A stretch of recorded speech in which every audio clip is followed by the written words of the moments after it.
I now recognize myself for an opening statement. On July 13th, 2024, our nation came within an inch of an unmitigated tragedy and crisis. In Butler, Pennsylvania, a 20-year-old gunman mounted a building in plain view of former President Donald J. Trump's campaign rally, took aim, and fired multiple rounds. At exactly the right moment, however, President Trump turned his head to read a chart so that a bullet which would have pierced his skull instead grazed his ear. 3 others sitting behind President Trump on the stage experienced a different fate. 50-year-old Corey Comparator, a father and former fire chief, was struck and killed. As one outlet recently reported, this brave and loving man, quote, spent his final moments diving down in front of his family, protecting them from the gunfire that rang out, end quote. He is survived by his wife and 2 daughters. 2 others, 57-year-old David Dutch and 74-year-old James Copenhaver, were seriously injured. I'd like to pause for a moment of silence in remembrance of Corey and in prayer for the recovery of David and James.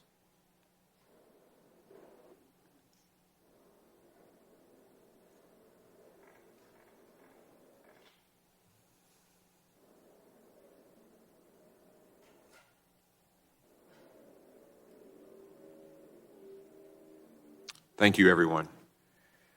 This failed attempt on President Trump's life demands urgent and comprehensive congressional oversight. We must understand how it happened to ensure that changes are made so this never happens again.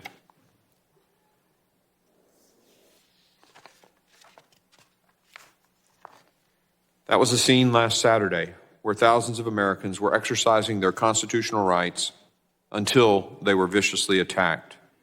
Yet what we saw after those shots rang out should also encourage everyone. We saw a leader under fire, rising up to show the attacker had failed. We saw brave Secret Service agents who put their bodies in harm's way. And we see Americans across this nation refuse to let this thwart their participation in our democratic process. At the same time, however, we also witnessed a massive security failure by the Secret Service and the Department of Homeland Security. The closest someone has been to taking the life of a president or presidential candidate since Ronald Reagan was shot in 1981, more than 40 years ago. We must be committed in our determination to ensure that this never happens again. That is why the House Committee on Homeland Security is demanding full transparency and accountability. That's why we made a trip to Butler, Pennsylvania yesterday to see the site for ourselves. I'm grateful to the ranking member and the 11 other members who were able to come yesterday. And I want to share with the American people some of what we saw yesterday. I, for one, was struck by how close the unsecured building from which Thomas Crooks took his shot was to the stage where President Trump was standing. What we saw yesterday only raises more questions about how this roof was unsecured. And after several of our committee members climbed on the roof, let me tell you, any excuse about the roof being too steep to post a counter sniper team up there is pure nonsense. Protecting the President of the United States and presidential nominees is the Secret Service's mission. There can be no room for mistakes.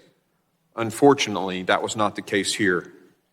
In order to prevent a repeat of this, we must first thoroughly gather and assess the facts. And that's why we're here today. Most importantly, to obtain answers for the American people from officials in the best position to provide those answers. And like tens of millions of Americans, our list of questions is extensive. Why was the rooftop which the shooter fired multiple rounds not secured?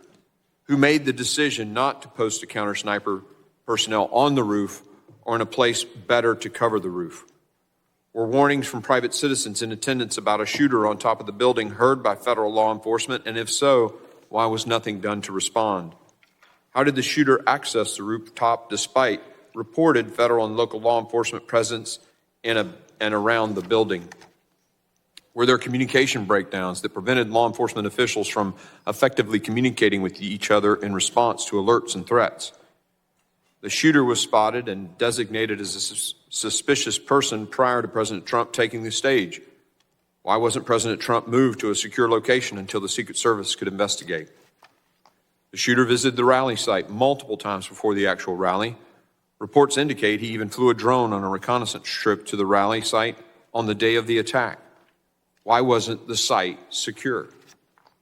Following the rally, the Secret Service said that reports President Trump's security detail requested additional security resources were false. However, then backtracked and told the Washington Post that the Secret Service had learned new information, indicating the Secret Service headquarters may have in fact denied some requests.